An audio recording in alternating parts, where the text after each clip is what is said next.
विधाता की लेखनी को कभी बदला नहीं जा सकता। सुनिए यह धार्मिक कहानी।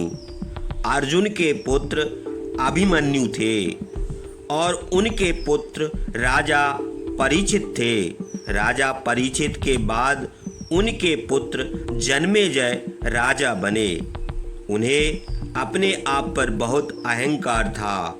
एक दिन जन्मेजय वेद व्यास जी के पास बैठे थे।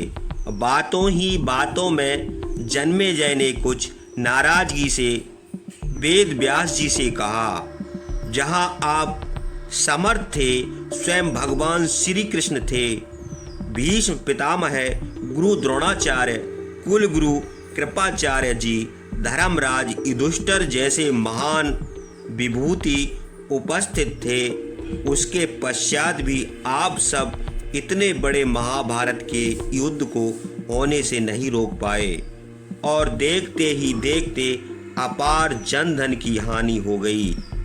यदि मैं उस समय वहां रहा होता तो अपने पुरुषार्थ से इस विनाश को होने से बचा लेता। अहंकार से भरे जन्मेजय के शब्द सुनकर भी व्यास जी शांत रहे। उन्होंने शांति से कहा, पुत्र तुम अपने पूर्वजों की क्षमता पर शंका न करो।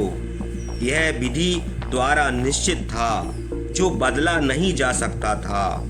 यदि ऐसा हो सकता तो श्री कृष्ण में ही इतनी सामर्थ्य थी कि वे युद्ध को रोक सकते थे। जन्मेजय अपनी बात पर अड़ा रहा और बोला, मैं इस सिद्धांत को नहीं मानता।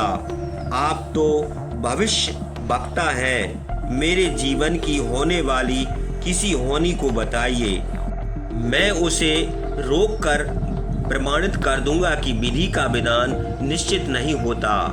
व्यास जी ने कहा, पुत्र यदि तू यही चाहता है तो सुन, आज से कुछ वर्ष बाद तू काले घोड़े पर बैठकर शिकार करने जाएगा। दक्षिण दिशा में समुद्र तट पर पहुंचेगा। वहां तुम्हें एक सुंदर स्त्री मिलेगी जिसे तू महलों में लाएगा और उससे विवाह करेगा। मैं तुमको मना करूंगा कि यह सब मत करना, लेकिन फिर भी तुम यह सब करोगे। इसके बाद उस स्त्री के कहने पर तू एक यज्ञ करेगा। मैं तुमको आज ही चेता कर रहा हूँ कि उस यज्ञ को तुम वृद्ध ब्राह्मणों से कराना, लेकिन वह यज्ञ तुम युवा ब्राह्मणों से कराओगे। और जन्मेजय ने हंसते हुए व्यास जी की बात काटते हुए कहा कि मैं आज के बाद काले घोड़े पर ही नहीं बैठूंगा, तो यह सब घटना घटित ही नहीं होगी। व्यास जी ने कहा कि यह सब होगा और अभी आगे की सुन। उस यज्ञ में एक ऐसी घटना घटित होगी कि तुम उस रानी के कहने पर उन युवा ब्राह्मणों को प्राण दंड दोगे। वेद व्यास जी की बात सुनकर जन्मेजय ने शिकार पर जाना ही छोड़ दिया, परंतु जब होने का समय आया तो उस शिकार पर जाने की बलवती इच्छा हुई। उसने सोचा कि काला घोड़ा नहीं लूंगा, पर उस दिन उसे अस्तबल में काला घोड़ा ही मिला। तब उसने सोचा कि मैं दक्षिण दिशा में नहीं जाऊंगा, परंतु घोड़ा अनियंत्रण होकर दक्षिण दिशा की ओर ले गया और समुद्र तट पर पहुंचा। वहां पर उसने एक सुंदर स्त्री को देखा और उस पर मोहित हुआ। जन्मेजय ने सोचा कि इसे लेकर महल में तो जाऊंगा, लेकिन विवाह नहीं करूंगा। परंतु उसे महलों में लाने के बाद उससे प्यार हो गया, उससे विवाह भी कर लिया। फिर रानी के कहने से जन्मेजय द्वारा यज्ञ भी किया गया।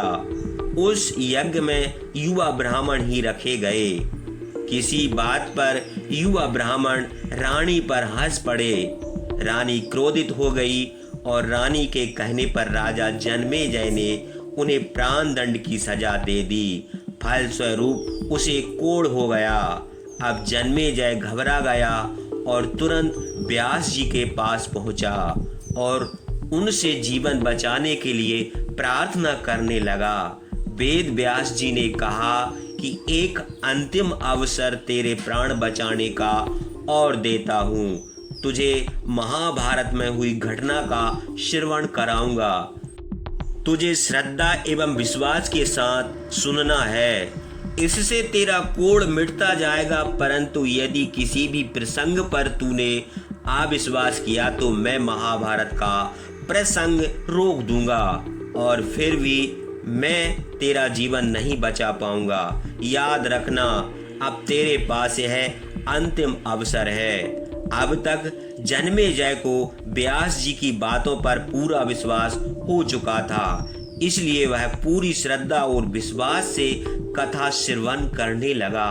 व्यास जी ने कथा आरंभ करी और जब भीम के बल के प्रसंग सुनाए, जिसमें भीम ने हाथियों को सूंडों से पकड़कर उन्हें अंतरिक्ष में उछाला, वे हाथी आज भी अंतरिक्ष में घूम रहे हैं, तब जन्मेजय अपने आप को रोक नहीं पाया और बोल उठा कि यह कैसे संभव हो सकता है, मैं नहीं मानता।